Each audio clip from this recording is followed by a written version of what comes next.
그 다음에 합병증도 조기 발견하려고 노력을 했음에도 불구하고 그 결과는 그렇게 비관적이에요.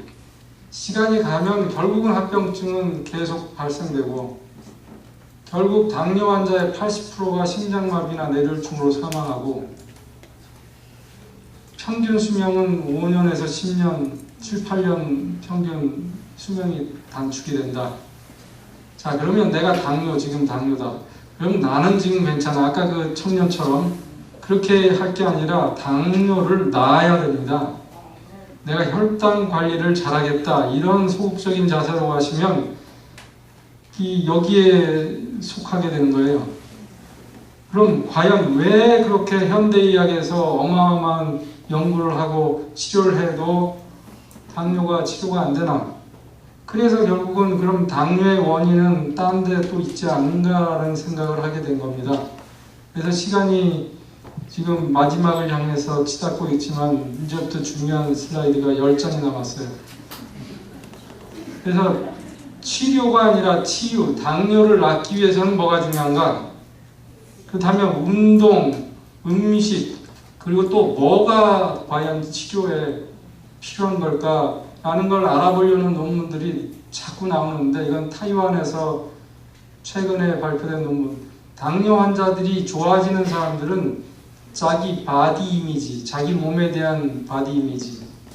예를 들면요, 뚱뚱한 사람이 거울을 보면서 이 정도면 괜찮아. 나는 뭐 미스 코리아 것도 아니고, 어떤 사람은 너무 그냥 쌍꺼풀 수술, 코 성형 수술, 그러니까 바디 이미지가 사람마다 다 달라요. 너무 한 사람도 있고 너무 안 한 사람도 있고, 그죠? 그래서 그 바디 이미지를 자기가 어떻게 관리하느냐, 그게 굉장히 중요하더라.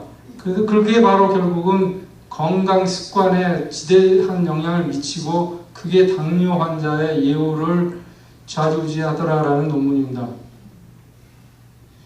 이제 여러분들이 이 지루한 이제 논문 다 봤고 이제는 이제 쉬운 거 좀 하죠. 그러면 신진대사가 뭐예요? 신진대사. 영어로 메타볼리즘. 신진대사는 간단합니다. 연료를 태워서 에너지를 얻는 거. 그죠? 그건 우리 생활 주변에 다 일어나고 있어요. 공장에 가든 자동차든 연료를 태워서 에너지를 얻는 거예요. 그죠? 그래서 연료라는 건 뭐예요? 휘발유, 장작, 석탄 뭐 많이 있죠. 원자, 방사성 물질도 있고 다 있는데 거기에 산소가 안 들어가면은 에너지가 나올 수가 없어요. 그죠? 근데 여러분도 아시지만 휘발유하고 산소가 가만히 둘이 있으면 무슨 일이 일어나요? 그런 거 보셨어요? 천둥이 치면 일어납니다. 불 날 수 있어요. 천둥 치면. 심지어 생나무에 천둥이 쳐도 산불 나죠. 그 얘기는 뭡니까? 거기에 뭐가 갔어요? 외부 에너지. 그래서 신진대사에는 외부 에너지가 절대적으로 필요하다. 이거는 이것도 한 중학교 1, 2학년이면 다 나오는 얘기 아니겠어요? 자, 이상구 박사님이 얘기했던 자동차 엔진설. 휘발유하고 산소가 있으면은 휘발유를 여기다 이제 뿜어내요. 그러면 산소도 집어넣어요. 그러면은 이게 이 안에서 폭발이 일어나가지고 운동이 일어나요? 차가 가요? 이 이그니션 코일이라고 하는 스파크를 통해서, 스파크 플러그를 통해서 여기서 이 한 번 얘가 터질 때마다 번쩍 이 번개불을 튀겨줍니다. 그래야지만 폭발이 일어나요. 한 번만 시동 걸 때만 하는 게 아니라 갈 동안 계속 번쩍. 그러니까 어마어마한 전기가, 그래서 배터리가 필요한 거고, 그 배터리는 차게 가면서 계속 보충해서 넣게 돼 있죠. 그래서 전기 에너지 스파크를 이용하는 거예요. 그러면 자동차라는 게 아까 이제 이 미토콘드리아 얘기인데, 이렇게 4기통 자동차도 있고 이 경주용차도 12기통, 18기통 이런 게 있는데, 우리 몸에 이 모든 세포는 엔진이나 마찬가지, 미토콘드리아가. 그럼 엔진이 4기통이냐 8기통이냐에 따라서 우리 몸의 건강이 그만큼 달라집니다. 그래서 우리는 운동을 해서 미토콘드리아의 숫자를 증가시킬 필요가 있는 거예요. 이건 절대절명의 사명이라고 그러나요? 예.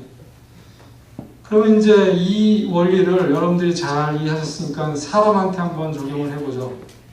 사람에 있어서 신진대사는 연료가 포도당이에요. 우리가 뭘 먹든 고기를 먹든 지방을 먹든 결국은 포도당으로 돼서 포도당이 산소, 우리가 숨을 들이마시는 산소하고 합쳐져서 그게 어디서 일어나요? 미토콘드리아에서 ATP라고 하는 에너지를 만들어서 ATP가 다 가서 일을 합니다. 예, 근육도 움직이고 생각도 하게 하고 배고프면 생각 잘 안 나죠? 아까 저혈당 되면 혼수 상태 된다고 그랬죠? 그래서 이런 일이 이렇게 일어나는데 여기서는 외부 에너지가 있어요, 없어요? 외부 에너지가 있어야 돼요, 없어야 돼요? 아주 간단한 거예요. 우리가 모른다고 해서 없는 건 아니죠. 그래서 이 미토콘드리아를 보시면은 아까 제가 설명한 캡슐 모양으로 되어 있고 안에 이렇게 날개가 많이 있고 그래서 이 세포의 엔진이라고 소위 말하는데 우리의 몸의 기능은 이 미토콘드리아의 숫자와 그 다음에 이 숫자가 있어도 점화가 안 되면 그 미토콘드리아는 불나간 공장이나 마찬가지라 이거예요. 그죠?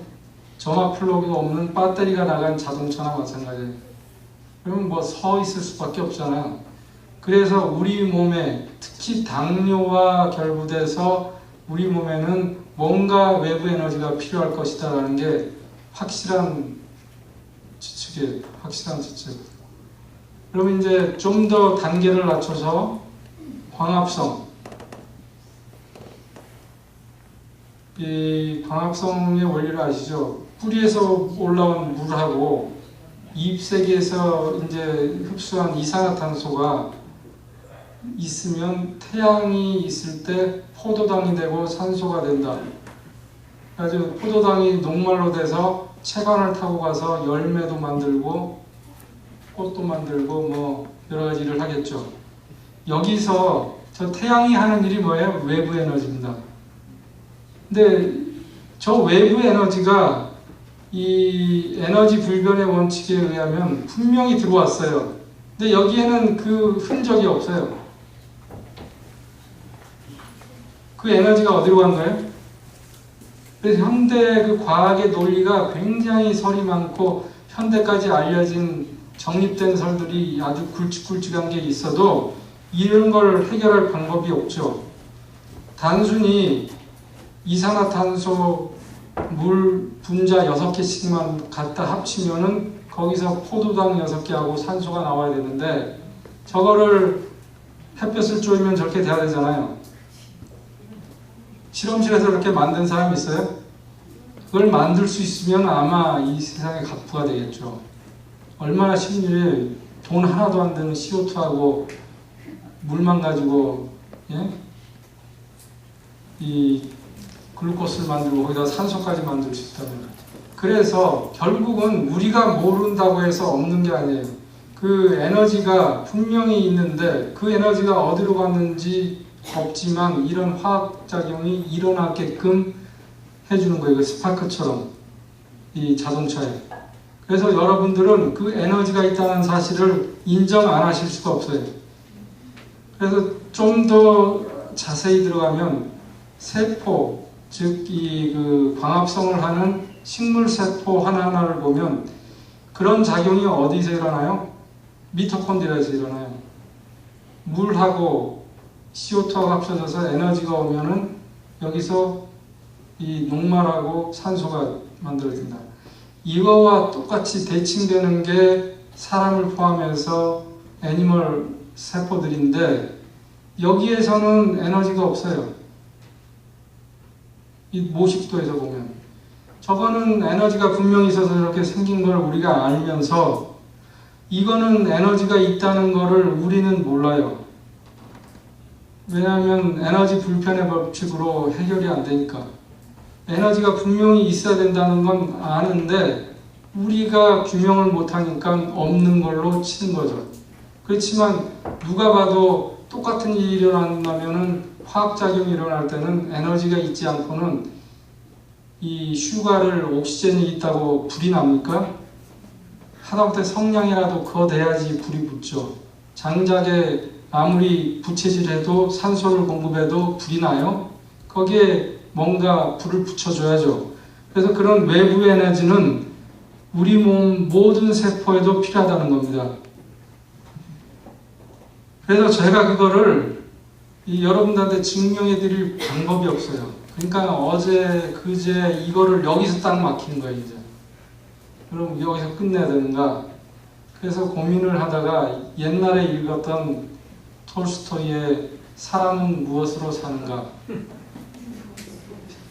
아직 13분 남았으니까 사람은 무엇으로 삽니까? 저 소설에서 휘발유로 사는 거 아니죠. 밥심으로 산다 그런 건 아니죠. 저 소설 모르세요? 사람은 무엇으로 사는가? 러시아의 문어 톨스토이. 예? 예. 저 소설을 보면은 어느 이제 시골에 이 구두만